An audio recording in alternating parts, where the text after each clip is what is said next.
Hi guys, तो आज हम लोग देखने वाले हैं डोरेमोन की 3 एक्सीडेंटल स्टोरीज। तो आप लोग भी सोच रहे होंगे इस स्टोरी में क्या होने वाला है, तो मैं आपको बता दूं कि ये स्टोरी काफी ज्यादा डरावनी होने वाली है। तो चलो देखते हैं डोरेमोन की नंबर 3 मिस्ट्री। तो ये मिस्ट्री डोरेमोन के मिस्टीरियस और काफी क्रीपी एपिसोड की है एंड ये एपिसोड की स्टोरी बहुत ज्यादा अजीब है। तो इस एपिसोड में डोरेमोन और Nobita long distance balloon letter controller name के गैजेट का यूज करते हैं। तो इसमें एक बैलून है और एक गैजेट है, तो इसकी मदद से इस बैलून को कंट्रोल किया जाता है। तो इस एपिसोड में नोबिता इस बैलून में लेटर लिखकर लगा देता है ताकि वो लेटर किसी सेलिब्रिटी या फिर किसी ब्यूटीफुल सी लड़की को मिल सके और वो नोबिता के साथ खेलने आ सके। अब मेरे को पता है आप लोगों का माइंड कहाँ तक जा रहा है, बट मिस्टीरियस वीडियो है ये, तो ज्यादा कुछ नहीं बोलने वाला मैं, समझने वाले समझ जाओ। फिर डोरेमोन उस बैलून को उड़ा देता है एंड नोबिता और डोरेमोन उस बैलून को तो समझ रहे हो ये बातें कहाँ तक जा रही है। ऐसा लग रहा है नोबिता बहुत ही गंदा बच्चा है। तो आगे देखते ये लेटर किसको मिला। क्या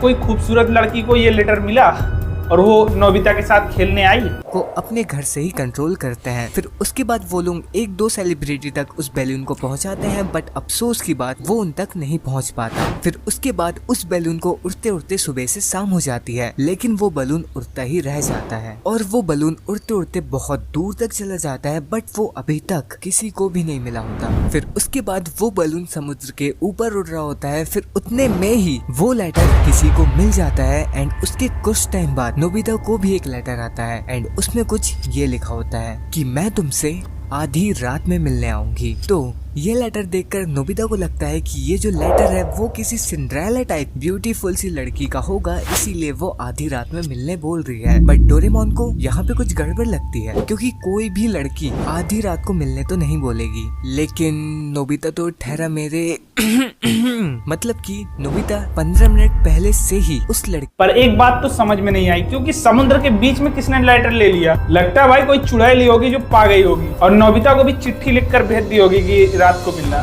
लड़की का इंतजार करने लग जाता है। फिर जैसे ही आधी रात होती है तो उसके घर की डोर बेल की आवाज आती है। फिर जैसे ही नोबिता दरवाजा ओपन करता है तो बहुत तेज रोशनी आती है और हमें अजीब से सीन दिखाए जाते हैं एंड एपिसोड खत्म।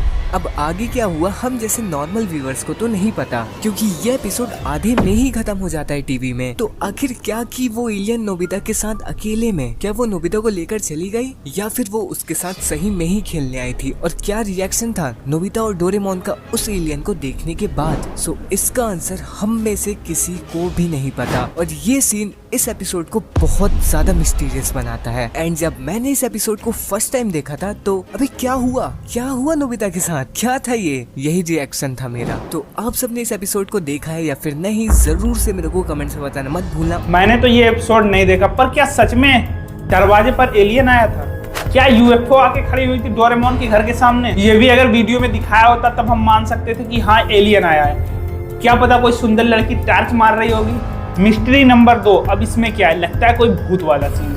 तो गाइस ये कोई डोरेमोन की मिस्टीरियस मूवी की तो एंडिंग नहीं है, लेकिन इस मूवी की एंडिंग को देखने के बाद डोरेमोन का फैन या फिर डोरेमोन देखने वाला नॉर्मल इंसान काफी टाइम तक सोच में पड़ जाएगा। तो मैं और किसी की नहीं, मैं बात कर रहा हूँ डोरेमोन की मूवी स्टील ट्रूप्स की। तो जैसे कि आप सबको पता होगा कि इस मूवी में 2 कैरेक्टर्स हैं, रिरुरू और जूडो पिप्पो। तो जब कोई भी इंसान इस मूवी को पूरा एंड तक वॉच करेगा तो वो इंसान ये दोनों कैरेक्टर से कनेक्ट हो जाएगा और 100% उस इंसान को ये दोनों कैरेक्टर्स बहुत ज्यादा पसंद आएंगे। लेकिन इस मूवी के एंड में रिरुरू और पिप्पो गायब हो जाते हैं और जो नोबिता और शिजुका हैं वो बहुत ज्यादा उदास हो जाते हैं। फिर एक दिन नोबिता अपने स्कूल में बैठकर होमवर्क कर रहा होता है। फिर नोबिता सोचता है कि अगर पिप्पो और रिरुरू फिर से जन्म लेंगे तो क्या वो फिर से अर्थ में आएंगे, और आएंगे भी तो इस बार वो जासूस बनकर तो नहीं आएंगे। फिर उतने में ही नोबिता को एक ब्यूटीफुल सी लड़की और एक बर्ड आसमान में उड़ते हुए दिखाई देती हैं एंड उन्हें देखकर नोबिता समझ जाता है कि ये और कोई भी नहीं पिप्पो और रिरुरू ही हैं। एंड उन्हें देखकर नोबिता बहुत ज्यादा खुश होता है। लेकिन अब बात ये आती है कि क्या ये बर्ड पिप्पो है, और अगर है भी तो वाओ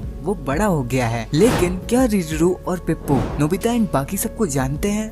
या फिर नहीं, क्योंकि पिप्पो और रिरुरू का पुनर्जन्म हुआ है। तो अगर वो लोगों का फिर से जन्म हुआ है तो सिंपल सी बात है, वो लोगों के माइंड से सभी यादें इरेज हो गई होगी एंड जितना भी वक्त वो लोग एंड बाकी सबके साथ बिताया था वो सब भी उनके माइंड से चला गया होगा। तो क्या सही में ही पिप्पो और रिरुरू नोबिता एंड बाकी सबको भूल गए हैं या फिर उन्हें याद है? तो इसका आंसर तो हम में से किसी को भी नहीं पता, क्योंकि मूवी आधे में ही खत्म हो जाती है। एंड इसके अलावा भी लोगों के माइंड में काफी सारे क्वेश्चंस आते हैं इस एंडिंग को देखकर, तभी मेरे को इस एंडिंग को इस वीडियो पे लेना पड़ा। एंड मैं आप लोगों को बता दूं, इस भाई ये मूवी मेकर्स आधी मूवी बना के क्यों छोड़ देते हैं? फिर हमें ऐसी मिस्टीरियस चीजें देखने को मिलती हैं जो हमको बिल्कुल भी समझ में नहीं आता, पल्ले भी नहीं पड़ता। मिस्ट्री नंबर 1, इसमें भाई कुछ तगड़ा होना चाहिए। तो ये मिस्ट्री डोरेमोन की mysterious movie Nobita and the castle of the undersea devil, जिसे हम Doraemon the movie Nobita and the underwater adventure name से जानते हैं।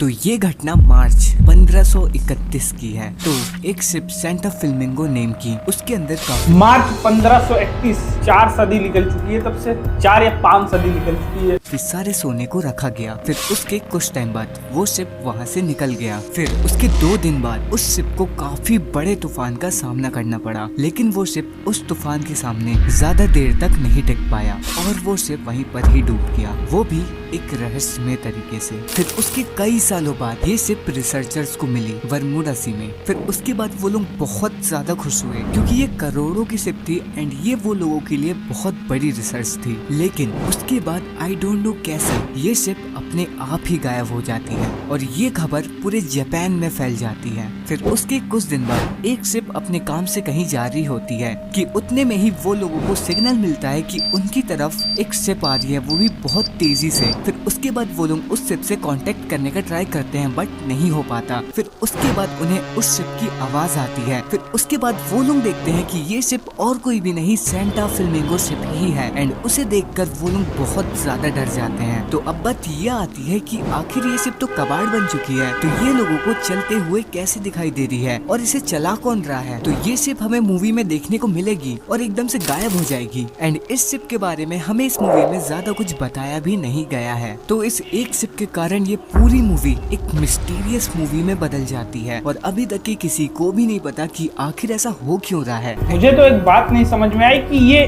सीन डोरेमोन का ही था। अगर डोरेमोन का था तो इसमें डोरेमोन होना चाहिए था, फिर हम कैसे मान ले ये सीन डोरेमोन का ही? तो अब हम नेक्स्ट वीडियो बनाएंगे और उसमें देखेंगे। ये तो मुझे कुछ समझ में नहीं आया। तो चलो मिलते हैं नेक्स्ट वीडियो में, बाय।